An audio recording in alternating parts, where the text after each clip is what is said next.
Tal vez entre los presentes pueda haber alguna persona que tenga problemas, sean estos físicos o psicológicos, aunque a veces algunos problemas tienen otro origen de naturaleza inexplicable. El doctor Malanga esta noche nos hablará sobre el argumento secuestros alienígenas, una realidad que supera verdaderamente la fantasía. Intentará explicar qué es lo que está sucediendo fuera y dentro de alguno de nosotros. Desde hace años, a través de la investigación y el compromiso, ha logrado dar contención a muchas personas y ha encontrado respuestas con respecto a ciertas actitudes y comportamientos extraños. Prima di passare la parola al dottor Malanga, voglio dirvi che verso le 10:30, 10:15, ci sarà un piccolo spazio per chi vuole fare qualche domanda. E poi, finita la conferenza, avremo anche altro tempo per poter fare altre domande. Passo la parola al dottor Malanga, grazie.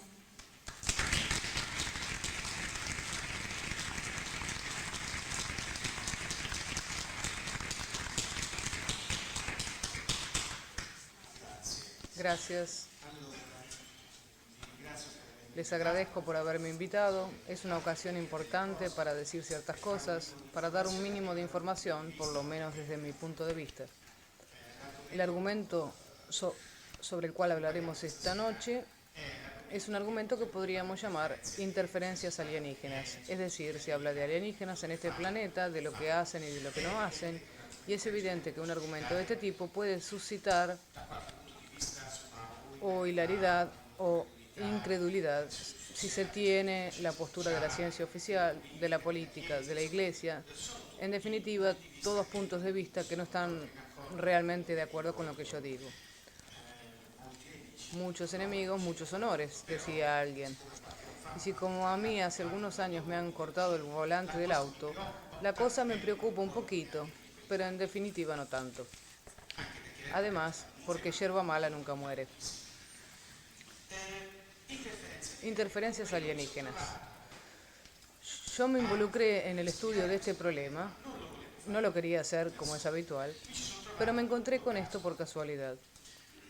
En ese entonces, muchos años atrás, estaba en el Centro Ufológico Nacional. Este argumento era tratado solamente por los norteamericanos, Pat Hopkins a la cabeza, luego se agregó John Mack, psiquiatra de la Universidad de Harvard. Por lo tanto, no es cualquier tonto, ganó un Pulitzer como en un libro muy interesante. Luego un día se empezó a ocupar de alienígenas y la universidad le inició un proceso judicial. Él escribió un libro donde habla de alienígenas, 22 o 23 casos, analizados con hipnosis regresiva, donde los sujetos bajo hipnosis decían, recordaban haber sido atrapados por alienígenas y que estos les habían hecho cosas. Son momentos en donde la ciencia oficial es puesta en peligro, porque John Mack, psiquiatra de Harvard, padece un proceso del cual la universidad no saldrá muy bien parada, porque John Mack muestra que existe esta serie de casos de personas que tienen esos problemas. Por lo tanto, este problema existe. No se dice los alienígenas existen, se dice que existe un problema, que no es poco. En esos años yo me movía dentro del Centro Ufológico Nacional, porque era el encargado de la parte técnico-científica. En el Centro Ufológico Nacional nunca hubo grandes luminarias. Había periodistas, históricos, archivistas, pero yo provenía de la química orgánica, había hecho todo el recorrido de la universidad, etcétera, etcétera. Había estudiado física cuántica, por lo tanto veníamos de realidades completamente distintas. Cuando aparecían cosas extrañas me decían, anda vos que entendés, y me mandaban a estudiar estas cosas. Así fue que un día en Génova un muchacho que se llamaba Valerio Lonzi contó haber visto luces que le giraban alrededor cuando tenía 15 años y estaba en un campamento y luego no se acordaba de lo que le había pasado. Así que me mandaron a mí. Yo no quería ir, pero me mandaron.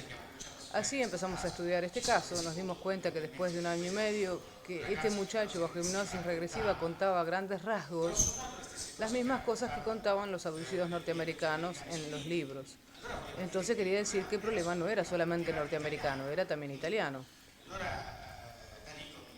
Entonces publiqué un libro. Este libro tuvo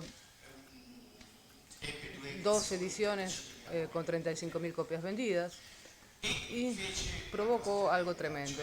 Es decir, hizo enojar al Centro Ufológico Nacional, porque ellos me habían impulsado a publicar este libro, pero una vez que fue publicado se dieron cuenta que el contenido de lo que estaba escrito a sus amigos, los militares, no les gustaba, no lo querían. Y se dieron cuenta después. Entonces empezaron a decir que este libro estaba lleno de porquerías, que puede ser posible, pero dado que el prefacio del libro lo había hecho Roberto Pinotti, que era el presidente del Centro Ufológico Nacional, alguien le preguntó a Pinotti cómo puede ser que haya escrito el prefacio, y él dijo tranquilamente que había hecho el prefacio del libro pero que no lo había leído, empeorando su posición. Lo dijo delante de 300 personas en San Marino en un congreso internacional de ufología. De ahí, por diversos motivos que no estaré acá a contar, comencé a separarme del Centro Ufológico Nacional y traté de llevar adelante este argumento por mi propia cuenta. ¿Por qué? Porque el CUM había cometido un error. Me habían dado un encargo y si a mí me dan un encargo, hasta que no lo termino puedo llegar a morir, pero el encargo lo hago. Y hasta el día de hoy estoy en esto, tratando de llevar adelante este argumento. Así fue como me encuentro en medio de todo esto. No quería hacerlo, pero ahora estoy. ¿Qué hemos descubierto en estos años? Las cosas más extrañas de este universo. No nos habríamos imaginado jamás. Partimos del libro sobre el ONCI. Este libro sirvió como cebo. Quería ver si en el mercado italiano la gente que leía el libro de alguna manera se resultaba capturado por este anzuelo. Leía el libro y se reconocía en el papel del ONCI. Y revivía dentro de suyo los acontecimientos que a sí mismo se había ocultado, cancelado, siempre enmascarado, escondido.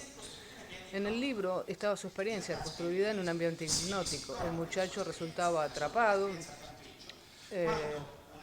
y se recuerda de su primera experiencia en el campamento cuando una especie de máquina voladora lo lleva hacia arriba y le hace enderezar los cabellos y se encuentra en una gran habitación con estos seres pequeños de 1,20 m de altura, con 3 dedos más el pulgar, hediondos, con la gran cabeza, los ojos negros que le hacían de todo.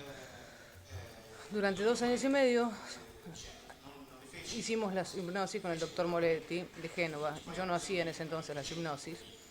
Moretti ponía sujeto en hipnosis y yo le hacía las preguntas. Porque Moretti, como psicólogo, no sabía qué preguntar. Yo, que de alguna manera algo sobre UFO sabía también qué preguntar. Tanto es así que hacíamos un protocolo previo. Yo a Moretti le decía, ponelo en hipnosis, y yo le pregunto esto y esto. Y él va a responder a esta pregunta sí, a esta otra sí y a esta otra sí. Inevitablemente era siempre así. Valerio repetía el cliché de todo lo que habíamos leído en los libros de los norteamericanos, y que Valerio ni siquiera obviamente había leído. El libro llega a las manos de 35.000 personas, lo leen por lo tanto 35.000 por 3, unas 100.000 personas, y yo empiezo a recibir las cartas, los llamados telefónicos, la gente que me decía, disculpe, ¿usted es quien escribió este libro? Lo encontré en un escafal, ¿sabe? Me siento identificado. Me dijo una señora una vez por teléfono, muchos años atrás, me siento identificada con lo que usted escribe. Son cosas que a mí también me pasaron, pero no tenía el coraje de decírselo a nadie. Y me empieza a contar sus sueños, las operaciones quirúrgicas, los alienígenas pequeños, los otros más altos, de todo. Al final de la conversación, que duró 2 horas, yo estaba ahí después de un día mortal de trabajo, a las 11 de la noche, no daba más. Pero, bueno, uno tiene que escuchar a las personas. Entonces me dice, ahora que le conté todo, dígame que estoy loca, si finalmente pongo un punto final a esta historia. Yo le dije, señora, usted me contó todo, yo no lo sé, pero a mí me parece que usted no está loca. Y lo que me contó no me parece que lo haya soñado, sino que realmente lo ha vivido. 3 segundos de silencio. Yo me esperaba que la señora se hubiera enojado y me dijera, usted no sabe nada, usted está loco. En cambio no, al contrario, surgió el reconocimiento. Ah, sí, supe siempre que era así. Bueno, esto es lo que estaba pasando. Es decir, había una respuesta de la humana progenie frente a las cosas que yo había escrito. Entonces me dije, acá hay que trabajar, tratemos de entender un poco más. Con el caso de Valerio Lonzi no habíamos entendido casi nada, creíamos que habíamos entendido todo, pero en realidad no. Bueno, sí, el sujeto, vos eras secuestrado, los alienígenas estaban hechos de una cierta manera, te llevaban al platillo volador, te hacían de todo y luego te llevaban de vuelta a casa. Y vos te encontrabas ahí medio aturdido y sin memoria. Llegaban las cartas, teníamos que tratar de entender. Entonces nos inventamos un test de autoevaluación, el TAB, un test que se ha modificado con el tiempo y que servía para hacer un screen de todas las personas que nos escribían.